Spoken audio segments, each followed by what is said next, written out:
Bismillahirrahmanirrahim. Assalamualaikum warahmatullahi wabarakatuh.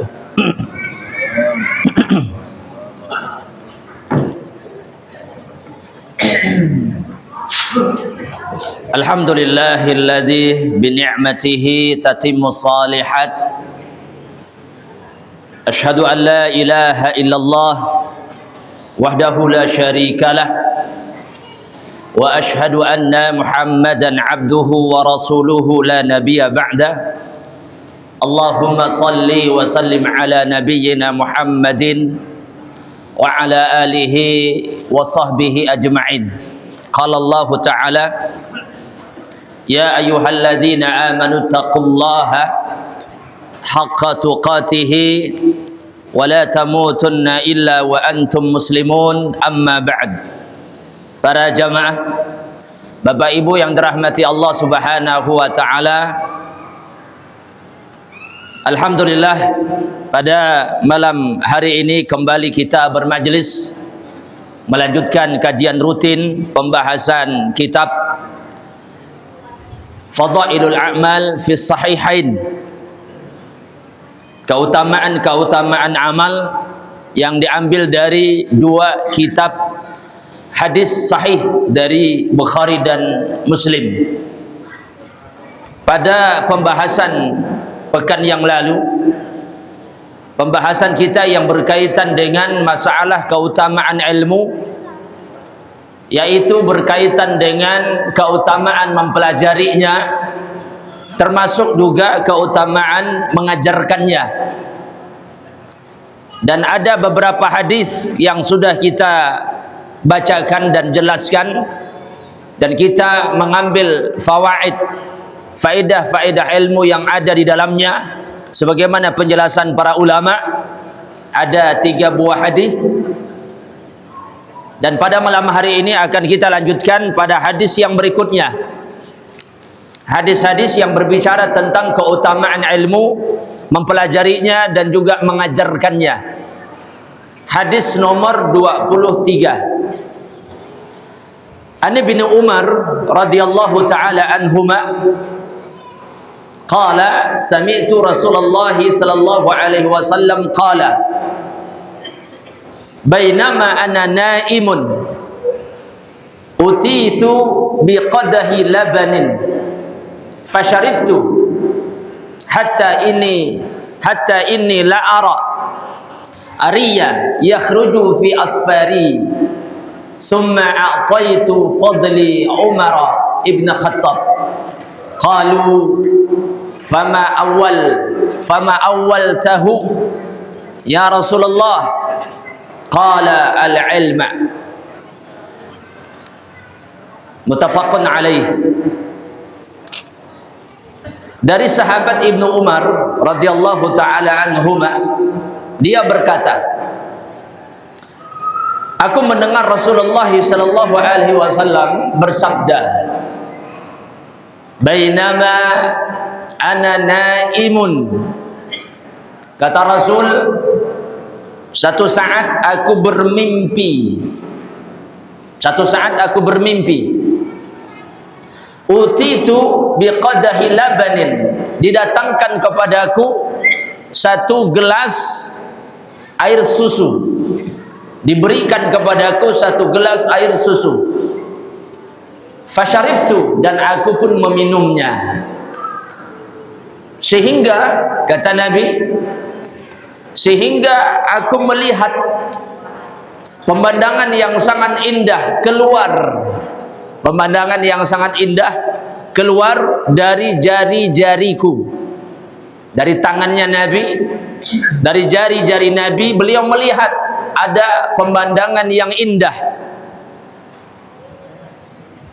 Summa a'taitu fadli, kemudian aku serahkan sisa dari air susu tersebut kepada sahabat Umar ibn Khattab. Kemudian para sahabat bertanya, karena ini disampaikan oleh Nabi kepada para sahabat. Lalu para sahabat bertanya, apa takwil dari mimpi tersebut wahai Rasul? apa maknanya, apa kandungannya dalam mimpi itu? Rasul sallallahu alaihi wasallam menjawab, qala al-ilma. Ta'wilnya, air susu itu yang dimaksudkan adalah ilmu.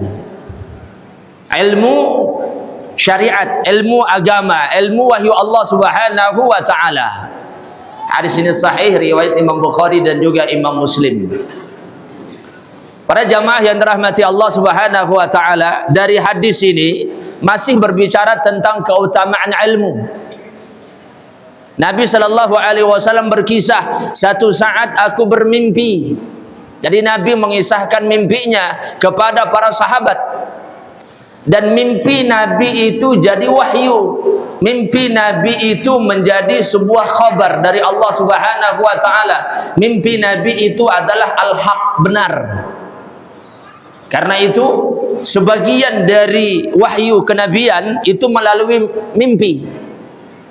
Nabi Ibrahim alaihi salam kita kenal dalam syariat berkurban, ya, yang mengkhabarkan, yang mana Allah Subhanahu wa taala telah mensyariatkan syariat berkurban. Itu dimulai dari syariat yang ditegakkan oleh Nabi Ibrahim alaihi salam, dan itu melalui mimpi. Ketika dia bermimpi bagaimana Allah Subhanahu wa taala memerintahkan kepadanya untuk menyembelih putranya berturut-turut selama 3 kali berturut-turut, ya, maka Nabi Ibrahim alaihissalam merasa yakin bahwasanya ini adalah syariat Allah, ini adalah kebenaran. Maka Nabi Ibrahim alaihissalam melaksanakan perintah tersebut.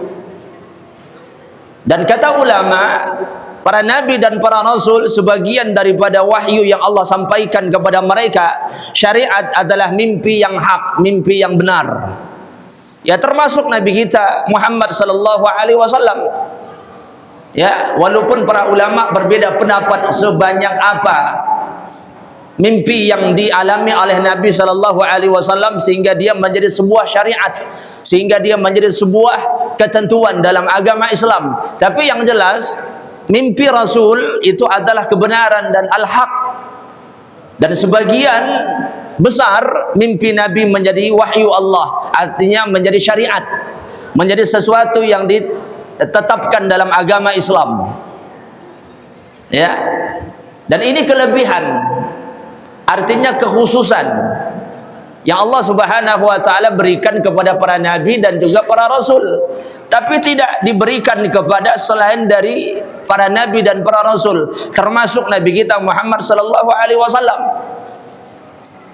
Kalau para nabi dan para rasul mimpi itu adalah sesuatu yang hak dan menjadi sebuah syariat, menjadi hukum dalam agama yang diajarkan, tapi tidak terhadap selain daripada para nabi dan para rasul, termasuk kita. Karena itu tidak boleh mimpi itu jadi sebuah syariat untuk kita. Bahkan tidak boleh kita mengamalkan agama ini berdasarkan mimpi, walaupun seandainya itu adalah hak dan benar. Tapi tetap kita mengamalkan agama itu berdasarkan wahyu, petunjuk, syariat, Al-Quran, apa yang diajarkan oleh Nabi sallallahu alaihi wasallam. Ya, begitu terang dan begitu jelas, karena tidak ada satupun yang tertinggal, semuanya sudah sempurna. Kata Nabi, ma baqiya syai' ma yuqarribu minal jannah wa yuba'idu minan nar illa qad buyyina lakum. Tidak ada satupun yang tersisa, kata Nabi, yang bisa mendekatkan kalian kepada syurga, yang menjauhkan kalian daripada neraka, kecuali semuanya sudah diajarkan, sudah sempurna, sudah mencakup semuanya. Ya, Allah Subhanahu wa taala berfirman dalam surah Al-Maidah ayat yang ketiga, Al-yawma akmaltu lakum dinakum. Pada hari ini telah aku sempurnakan bagimu agamamu. Jadi Islam itu sudah sempurna. Karena dia sempurna, tidak boleh ditambah, tidak boleh dikurang. Ya, dia sudah cukup dari apa yang disyariatkan dalam agama Islam, dan tidak ada yang tertinggal untuk yang bisa menyelamatkan, untuk yang bisa mendekatkan kepada kebaikan dan kesolehan. Ya, jadi pada jamaah yang dirahmati Allah, mimpi-mimpi kita tidak boleh dijadikan ukuran syariat. Kalaupun kita bermimpi sesuatu yang baik, maka itu tetap diukur dengan syariat, dicocokkan dengan syariat. Ya, bukan mimpi itu mengubah syariat, yang halal jadi haram, yang haram jadi halal. Imam Nawawi rahimahullahu taala dinukil, yang merupakan salah satu di antara ulama Syafi'i, beliau mengatakan ketika seseorang melaksanakan ibadah puasa, contohnya ketika seseorang melaksanakan ibadah puasa, maka tidak boleh dia memulai ibadah puasanya 1 Ramadan itu berdasarkan mimpi, walaupun memang itulah waktunya memang berpuasa, harinya berpuasa. Misalnya besok ya hilal sudah nampak dan memang sudah diyakinkan besok adalah berpuasa, tiba-tiba malamnya dia bermimpi, mimpi besok puasa. Ada orang mengkhabarkan dalam mimpinya bahwasanya besok puasa, lalu dia mengamalkan puasa berdasarkan mimpi tersebut, bukan berdasarkan hilal. Ini tidak boleh, ya, tidak dibenarkan. Maka tetap dia menjalankan agama Islam berdasarkan wahyu yang datang dari Allah Subhanahu wa taala. Apalagi mimpi-mimpi kita ini banyak macam, banyak ragam, banyak juga dibubuhi dan dicampuri oleh bisikan-bisikan syaitan. Ya, bagi ahli maksiat ya banyak dibisiki-bisiki oleh syaitan, sehingga mimpinya adalah mimpi buruk. Ahlul bid'ah, ahlul hawa, orang-orang yang cenderung kepada kesesatan, ya, didatangi oleh syaitan, dibisiki oleh syaitan, kemudian menyerupai seseorang, katanya mengajarkan satu ilmu, satu zikir, satu amalan, atau ngaku jadi nabi, jadi rasul dalam mimpi, mengajarkan sesuatu, lalu dia yakin dan dia percaya, ya, sehingga dia telah menjadikan mimpinya sebagai bentuk syariat. Kalau mimpi kita menjadi sebuah bentuk syariat dan hukum, maka yang terjadi adalah pasti akan hancur agama ini. Karena setiap kita punya mimpi, ya tak? Siapa yang tidak pernah kita bermimpi? Nah, hampir setiap kita pernah bermimpi. Maka mimpi-mimpi ini tidak bisa dijadikan sebuah tolak ukur kebenaran, kecuali mimpinya para nabi dan juga para rasul, yang mereka diberikan keistimewaan oleh Allah Subhanahu wa taala. Baik, pembicaraan tentang masalah mimpi ini panjang lebar, tapi kita ringkas dengan penjelasan yang tadi sudah kita sebutkan. Para jamaah yang rahmati Allah, kata Nabi, satu saat aku bermimpi, dalam mimpi tersebut diberikan kepadaku segelas atau satu bejana berisi air susu. Ya, kata Nabi, biqadahi labanin, dari air susu. Lalu air susu itu aku minum. Air susu itu aku minum. Sehingga setelah diminum air susu tersebut, maka aku melihat ada pemandangan yang sangat indah. Ya, sebagian ulama menyerahkan maknanya terhadap riwayat seperti ini. Artinya tidak menyebutkan apa yang dimaksudkan dengan pemandangan yang indah itu. Yang jelas Nabi terpana, yang jelas beliau merasa takjub dengan pemandangan tersebut, keluar dari jari-jarinya pemandangan itu. Ya, kemudian setelah itu aku berikan sisa dari air susu tersebut kepada sahabat Umar ibn Khattab radhiyallahu taala anhu. Lalu para sahabat bertanya, apa maksud dari mimpi tersebut? Beliau mengatakan al-ilm. Yang dimaksudkan takwilnya adalah al-ilm. Dari hadis ini para jamaah kita bisa ambil beberapa faidah. Ya, faidah yang pertama adalah menunjukkan tentang keutamaan ilmu. Menunjukkan tentang keutamaan ilmu. Bagaimana ilmu itu Nabi sallallahu alaihi wasallam permisalkan, membuat sebuah simbol, membuat sebuah permisalan, dia seperti air susu. Ya, kalau hadis yang kemarin yang kita baca pada pekan yang lalu, Nabi sallallahu alaihi wasallam permisalkan ilmu itu petunjuk dan wahyu Allah itu seperti air hujan. Kalau dalam hadis ini dipermisalkan dia seperti air susu. Ya. Karena apa? Para jamaah yang dirahmati Allah, karena air susu faidahnya terhadap badan dan tubuh itu menyerupai faidah ilmu terhadap hati dan jiwa kita. Jadi dia sesuatu yang dekat maknanya, sesuatu yang dekat fungsinya, walaupun masing-masing memiliki fungsi. Tapi faidah daripada air susu itu bagi badan sangat mirip bagaimana ilmu itu sangat memberikan faidah besar kepada hati kita, kepada jiwa kita, kepada akal-akal kita. Sangat-sangat mirip. Makanya Nabi permisalkan dia adalah ilmu air susu tersebut. Nah, para jamaah yang rahmati Allah Subhanahu wa taala, kita melihat bagaimana air susu ini adalah sesuatu yang sangat bermanfaat ya bagi tubuh, bagi jasad kita, bagi badan kita, bagi kesehatan kita. Ya. Dan itu dimanfaatkan oleh banyak manusia dan ini ijma', artinya sesuatu yang sudah disepakati. Mungkin tidak ada orang yang mengatakan dia tidak bermanfaat. Sangat bermanfaat ya bagi kesehatan badan. Maka begitulah ilmu bagi hati kita. Para jamaah yang dirahmati Allah, bagaimana ilmu itu akan menumbuhkan nilai keimanan, bagaimana ma'rifah, bagaimana ilmu itu akan membuat hati lebih baik, dan itu adalah makanan daripada hati sehingga hati itu punya nutrisi dan vitamin.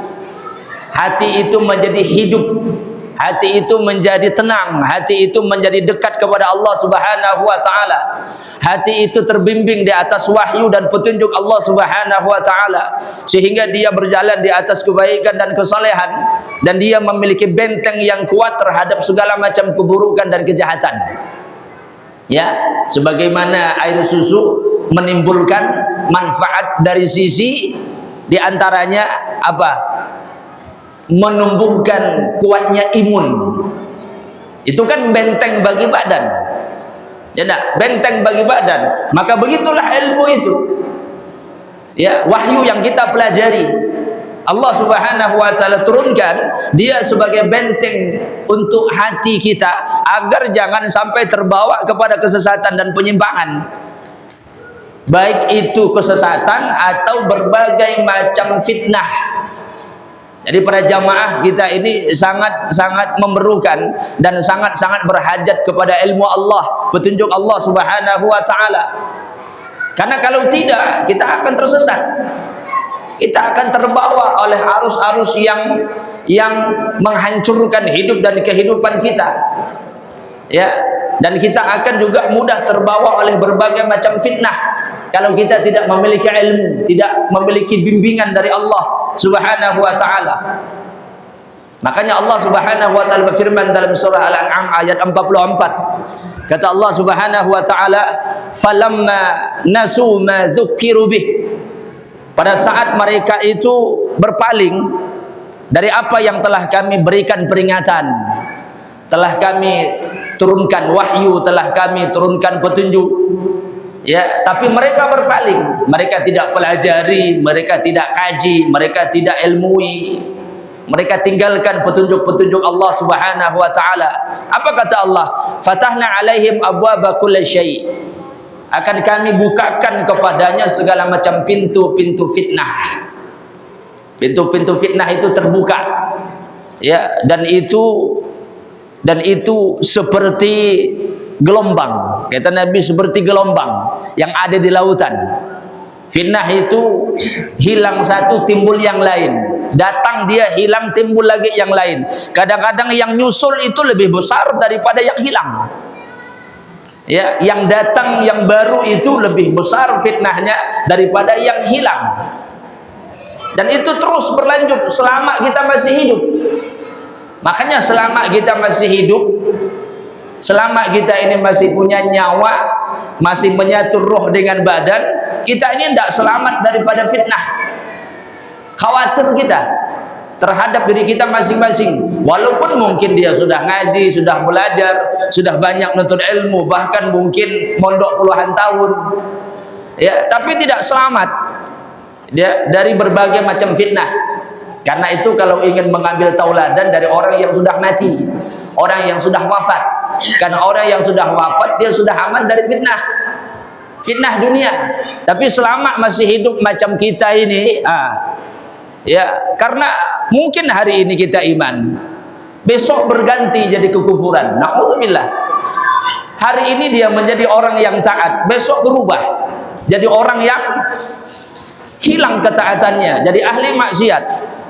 Perubahan, fitnah.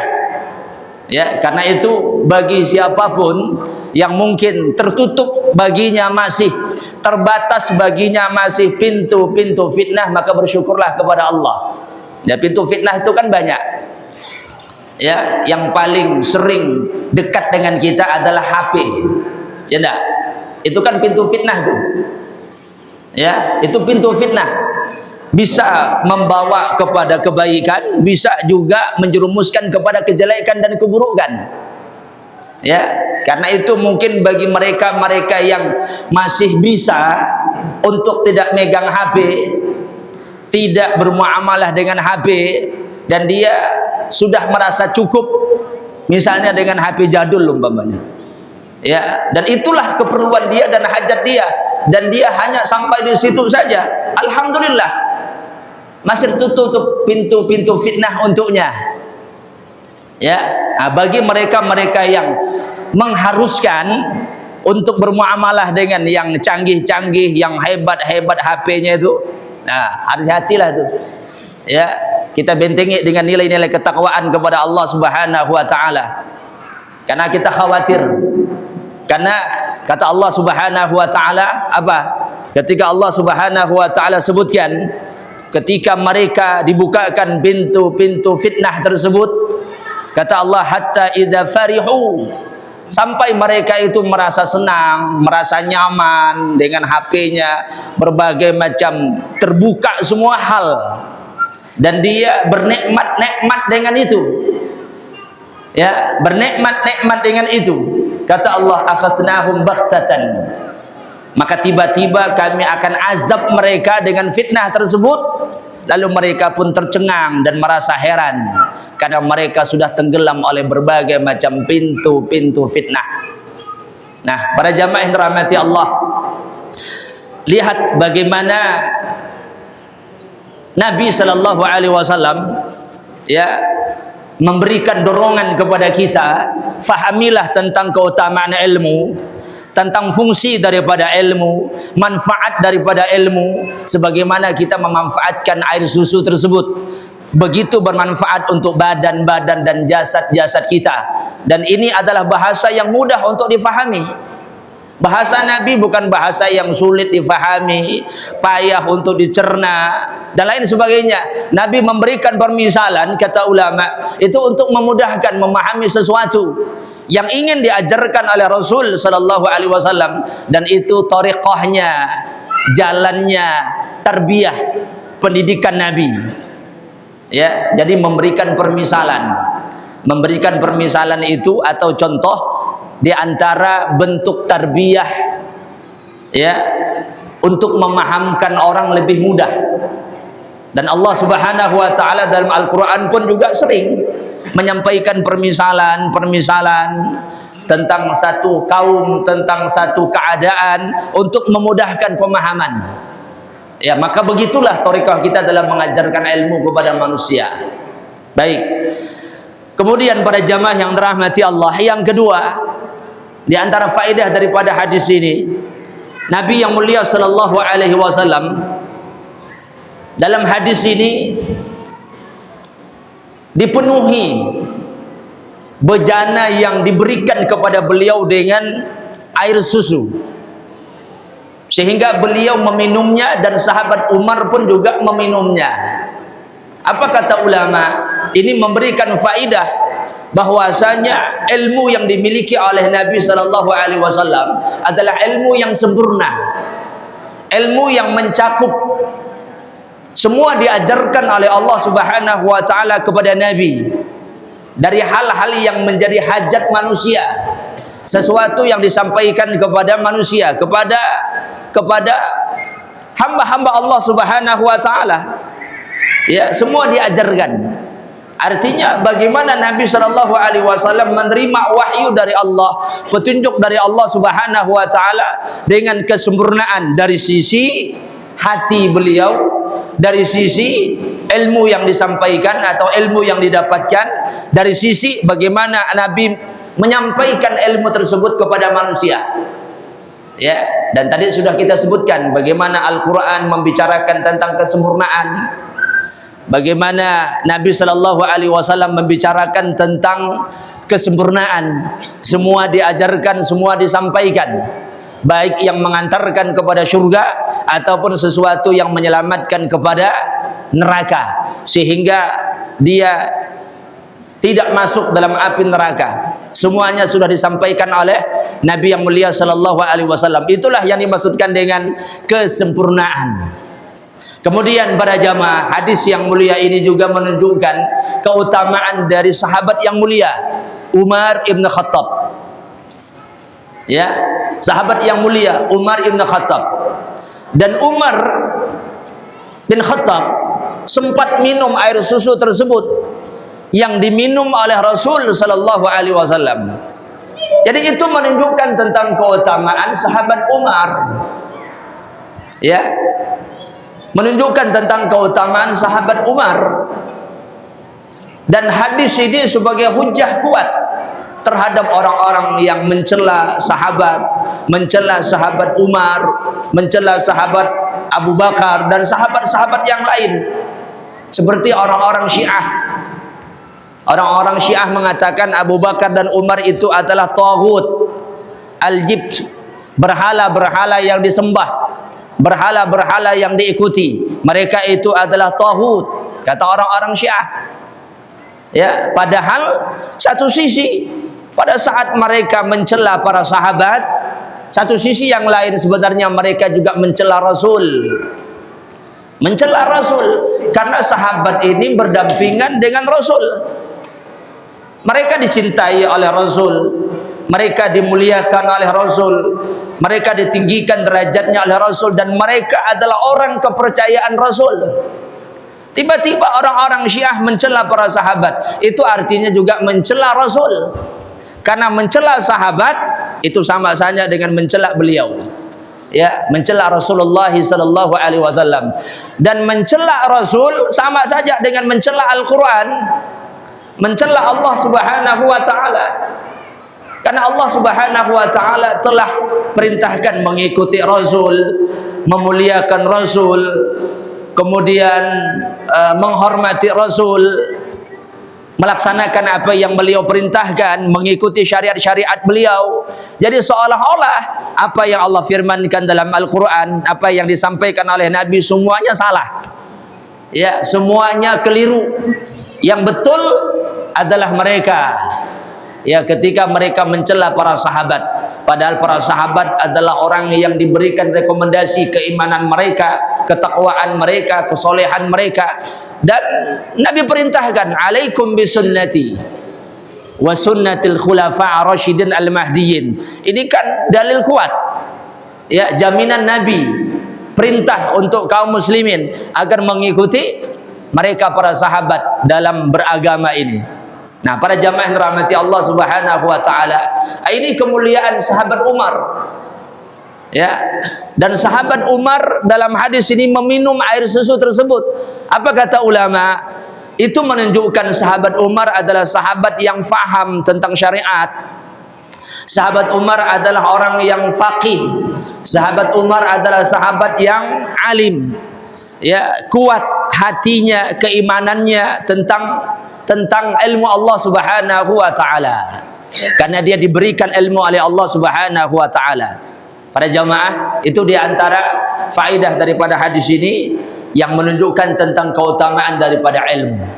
Baik, kita akan bacakan hadis yang berikutnya, hadis yang ke-24. Hadis yang ke-24. An Abi Hurairah radhiyallahu taala anhu, dari sahabat Abu Hurairah,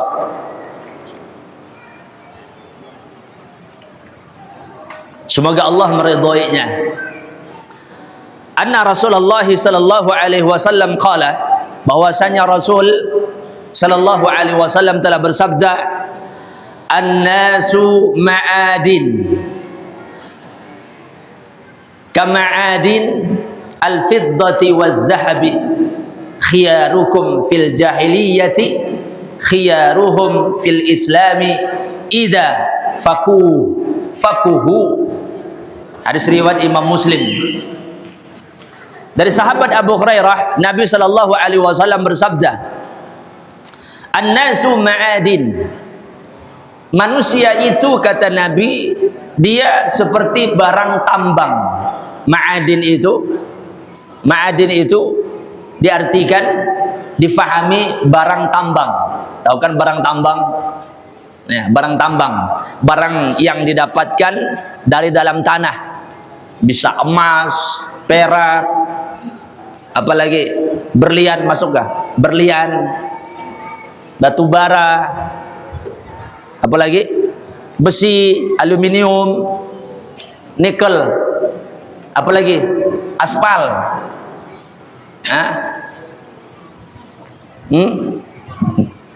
Dinosaurus masuk enggak? Tulang dinosaurus masuk kan? Barang tambang. Enggak masuk ya? Dan lain sebagainya. Kata Nabi, manusia itu seperti barang tambang. Lalu beliau bersabda, seperti barang tambang perak dan emas. Itu barang tambang salah satu yang disebutkan oleh Nabi di antara barang tambang yang lain. Ada emas, ada perak. Khiyarukum fil jahiliyati, orang yang paling baik di antara kalian di masa jahiliyah adalah mereka yang paling baik pada masa Islam, apabila mereka adalah orang yang memahami atau orang yang mengetahui. Ya, apabila mereka adalah orang yang memahami atau orang-orang yang mengetahui. Para jamaah yang dirahmati Allah, dalam hadis ini dijelaskan oleh ulama, di antaranya Imam Nawawi, Al-Imam Ibnu Hajar Asqalani rahimahullahu ta'ala, dan lain sebagainya, bahwasanya Nabi sallallahu alaihi wasallam memberikan permisalan manusia itu seperti barang tambang. Kenapa Nabi sallallahu alaihi wasallam memberikan permisalan manusia itu seperti barang tambang? Kita ini seperti barang tambang. Kenapa Nabi memberikan permisalan? Karena barang tambang itu memiliki sifat yang berbeda, jenis-jenis yang berbeda, tingkatan-tingkatan yang berbeda, bentuknya macam-macam, kemuliaannya pun juga bermacam-macam. Ya, ada barang tambang yang keras, ada barang tambang yang lunak, ada barang tambang yang dingin, ada barang tambang yang panas, ada barang tambang yang berharga, ada barang tambang yang murah. Ya, ada barang tambang yang mudah diambil, ada barang tambang yang sulit untuk diambil. Ada barang tambang yang mudah dipindahkan, ada barang tambang yang sulit untuk dipindahkan. Macam-macam. Betul tak? Begitulah barang tambang yang ada dalam bumi. Artinya manusia itu bermacam-macam. Kita dapatkan manusia itu bermacam-macam. Karakternya, sifatnya, bawaannya bermacam-macam. Ya, apalagi kalau kita lihat dari sukunya, dari kabilahnya, apalagi dari latar belakangnya, dari wataknya, ada yang lembut, ada yang keras. Ya, ada yang pemaaf, ada yang pemarah.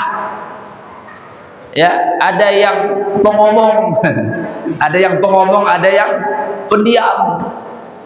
Ya, ada yang terbuka hatinya, mudah menerima, ada juga yang sulit menerima, ada yang mudah diatur, ada yang sulit untuk diatur, macam-macam.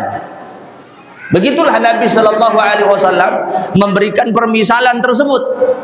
Termasuk juga manusia itu ada yang, ya kalau diistilahkan dengan barang tambang, mahal harganya. Ada yang murah, ya artinya ada yang di sisi manusia itu dia mungkin, ya orang-orang terhormat, orang-orang yang dihormati, orang-orang yang dimuliakan. Ada juga orang-orang awam, ya orang-orang awam atau orang-orang biasalah, orang-orang biasa, ya ada pejabat, ada rakyatnya, ada rakyat jelata dan lain sebagainya. Ya, Nabi Shallallahu Alaihi Wasallam permisalkan demikian. Begitulah keadaan-keadaan daripada manusia ini. Lalu Nabi Shallallahu Alaihi Wasallam menyebutkan dua permisalan yang paling besar, yaitu seperti barang tambang emas dan perak. Nabi sebutkan karena itu barang tambang yang paling mahal. Kan itu yang paling mahal. Ya, barang tambang yang paling mahal kan emas dan perak. Ya, mana mahal emas dengan aspal? Ya, mana mahal perak dengan aluminium? Ya, nah, paling mahal emas dan juga perak. Artinya memang ada jenis manusia yang demikian. Di sisi Allah Subhanahu wa taala dia adalah orang yang mulia, orang yang diagungkan oleh Allah Subhanahu wa taala. Artinya dia memiliki kedudukan yang tinggi. Ada juga di kalangan manusia yang memiliki kedudukan yang tinggi seperti pejabat dan para raja. Ya, dan Allah Subhanahu wa taala ciptakan keadaan manusia memang demikian. Dan itulah sunnatullah, sesuatu yang harus kita terima, sesuatu yang harus kita imani, dan itu adalah takdir kauniyah, takdir yang berkaitan dengan ketetapan Allah, ciptaan Allah Subhanahu wa taala. Lalu Nabi Shallallahu Alaihi Wasallam bersabda yang selanjutnya, khiyaruhum fil jahiliyati, sebaik-baik mereka pada masa jahiliyah adalah sebaik-baik mereka pada masa Islam apabila mereka mengetahui. Apa yang dimaksudkan dengan sebaik-baik mereka pada masa jahiliyah? Para jamaah yang dirahmati Allah, bangsa Arab yang paling terbaik, ya suku dari bangsa Arab itu adalah Quraisy. Yang terbaik dari suku Quraisy adalah Bani Hashim. Dan Nabi Shallallahu Alaihi Wasallam diutus oleh Allah dari kalangan Bani Hashim. Ya, dari kalangan Bani Hashim. Maka Bani Hashim ini adalah Bani yang termulia, terbaik di sisi orang-orang Arab. Dan Allah Subhanahu wa taala pilihkan Nabi yang diutus oleh Allah sebagai Mustafa, manusia pilihan dari kabilah yang terbaik, dari bangsa Arab. Dan itu terjadi bukan kebetulan. Nabi itu kebetulan orang Arab, jadi orang Arab lah dia. Coba kalau seandainya dari orang Indonesia, jadi orang Indonesia, ya betul. Tapi Allah tetapkan dari bangsa Arab, dari suku Quraisy, dari kabilah Bani Hashim. Itu sesuatu yang bukan kebetulan. Tapi Allah Subhanahu wa taala pilihkan. Ya, dari Bani Hashim yang terbaik adalah sosok Rasulullah sallallahu alaihi wasallam. Ya, dan Allah Subhanahu wa taala tetapkan itu untuk kemuliaan.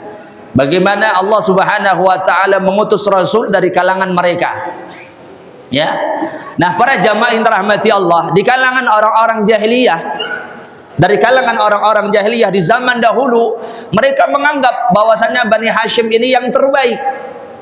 Dan memang di sisi Allah adalah mereka terbaik, sehingga Allah utus seorang rasul dari kalangan mereka. Ya. Dan mereka ini, kata Nabi Shallallahu Alaihi Wasallam, khiyaruhum fil Islam. Maka yang terbaik di antara mereka dalam Islam adalah mereka tersebut, yaitu dari Bani Hashim, dari bangsa Arab, Quraisy. Tapi dengan syarat apabila mereka berilmu, apabila mereka mengetahui, Artinya Nabi SAW memang memaklumi terkadang seseorang itu dimuliakan karena keturunan. Ada keturunan A, ada keturunan B, dan keturunan ini dan itu. Tapi keturunan itu tidak bisa menjadikan jaminan kemuliaan di sisi Allah, keselamatan di akhirat, kalau dia tidak berilmu, dia tidak faham tentang ilmu. Kalaupun mungkin dia mengatakan aku keturunan raja, aku keturunan presiden, aku keturunan ini, keturunan itu, aku keturunan Nabi Adam umpamanya. Tapi kalau dia tidak berilmu, ya tidak juga mendapatkan kemuliaan. Karena Nabi sebutkan, idza fakuhu, apabila mereka itu adalah orang-orang yang berilmu, ya, mengetahui sesuatu yang ada dalam agama Islam. Karena itu para jamaah yang dirahmati Allah, ilmu itu sesuatu menjadi tolak ukur kemuliaan seseorang. Walaupun mungkin dari keturunan yang biasa-biasa saja, orang-orang awam, tapi kalau dia berilmu dan dia faham tentang agama Islam, maka dia akan mendapatkan kemuliaan tersebut. Ya, maka kita harus punya semangat dan kita harus bersungguh-sungguh dalam mempelajari agama Allah Subhanahu wa taala, karena Allah Subhanahu wa taala berjanji, yarfa'illahu alladhina amanu minkum walladhina utul ilma darajat. Allah menjanjikan ketinggian derajat bagi orang-orang yang berilmu. Baik, mudah-mudahan bermanfaat dua buah hadis yang kita baca dan kita jelaskan secara ringkas, ya, dan menjadi mudah-mudahan pendorong dan motivasi dalam hati kita untuk mencintai ilmu dan mempelajarinya. Barakallahu fikum. Kurang lebihnya mohon maaf. Wassallallahu ala nabiyyina Muhammadin wa ala alihi wa sahbihi ajma'in. Subhanakallahumma wa bihamdika asyhadu an la ilaha illa anta astaghfiruka wa atubu ilaik. Assalamualaikum warahmatullahi wabarakatuh.